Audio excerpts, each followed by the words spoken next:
राधा रानी के नाम ले मन मोर मुस्काए, सारे दुख के बादल धीरे धीरे उड़ जाए।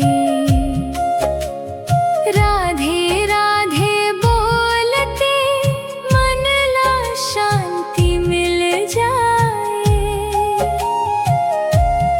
तार चरण के छाँव मन सुख के फूल खिल जाए। जब मन थक जाती दुनिया के भीड़ मन, तोर नाम संगी बन जाते हर एक मोड़ मन।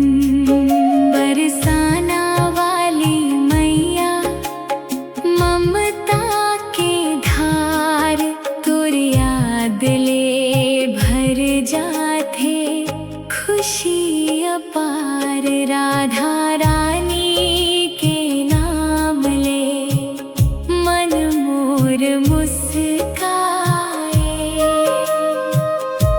सारे दुख के बादल धीरे धीरे उड़ जाए।